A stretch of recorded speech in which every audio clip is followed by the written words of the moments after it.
It was a regular Thursday afternoon when Sarah found herself sitting on a park bench, staring at the sky but not really seeing it. The birds chirped, the trees swayed gently in the breeze, and the sunlight warmed her face, but none of it made her feel better. Her heart was pounding with anxiety. What if I fail this job interview tomorrow? What if they don't like me? What if I never find a stable job? What if I always feel this stuck? Sarah wasn't enjoying the moment. She wasn't even in the moment. This what-if spiral had become her daily companion, waking her up in the middle of the night, distracting her during conversations, and robbing her of the small joys of life. Her coffee didn't taste as good anymore. Her favorite songs felt dull.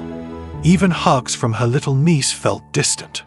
She didn't realize it at first, but she was living in a future that hadn't even happened, a movie playing in her mind on a loop. Sarah wasn't alone. Millions of people, maybe even you, go through this every day. It's called anticipatory anxiety, the fear of what might happen. The tricky part, most of those things never actually happen. In fact, research by Dr. Robert Leedy, a well-known psychologist and author, found that over 85% of the things we worry about never happen. And for the rare times that they do happen, people reported that they handled the situation much better than they thought they would. But when you're trapped in those thoughts, logic doesn't help. You feel like you're preparing, staying ahead, being responsible, but really, it's fear dressed up as planning. Sarah's story started to change one evening.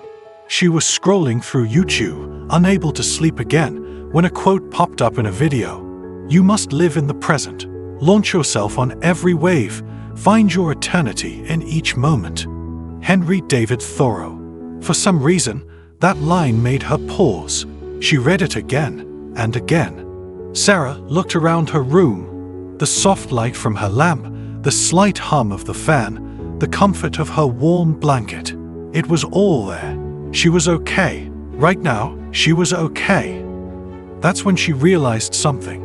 The what-ifs were stealing her life.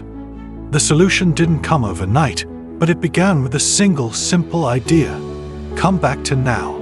Every time her mind wandered into the future, she gently whispered to herself, "Come back to now." At first, she still spiraled. The thoughts came hard and fast. What if I mess up the presentation? What if I say something stupid in front of everyone? But now, instead of chasing the thoughts, she tried something new.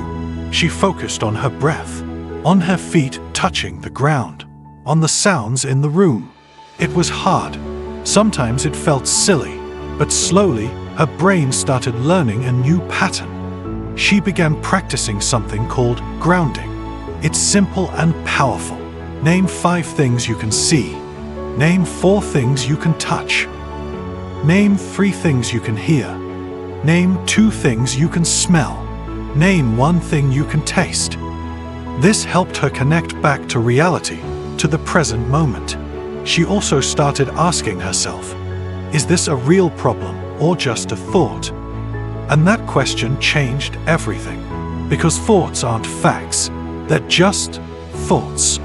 She remembered something she read in a psychology article from Harvard. The human mind is naturally inclined to wander, but people are generally less happy when their minds are not in the present.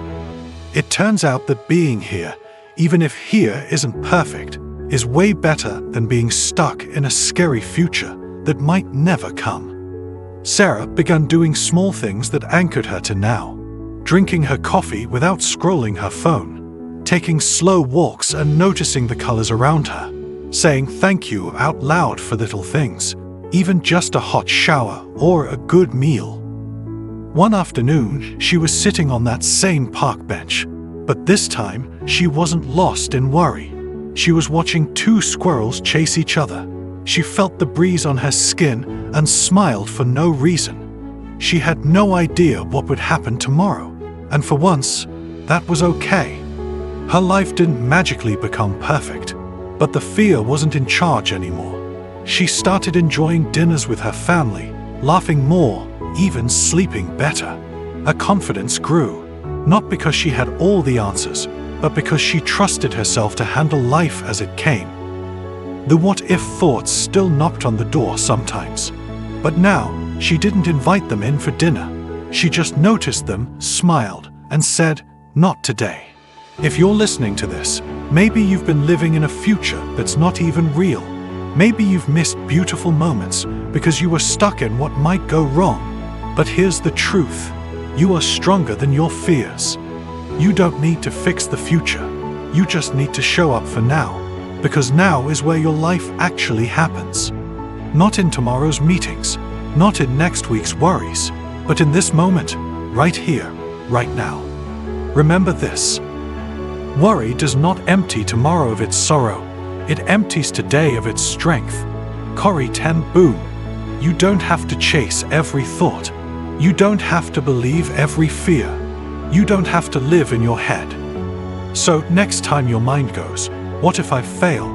gently bring it back to now and ask, "What if I fly?" Look at your hands. They've carried you through so much. Listen to your heartbeat. It's proof that you're alive. And life is not in your thoughts, it's in your presence. You were not born to live in fear. You were born to feel the sun, to laugh with people you love, to eat ice cream without guilt, to dance badly, to hug tightly, and to breathe freely. The what-ifs will come, but you don't have to go with them. Let this be your reminder. You are here. You are safe. You are enough. Right now is all you truly have, so give it your full attention. Let go of the fear of tomorrow. Hold on to the beauty of today. And if you fall, you'll rise.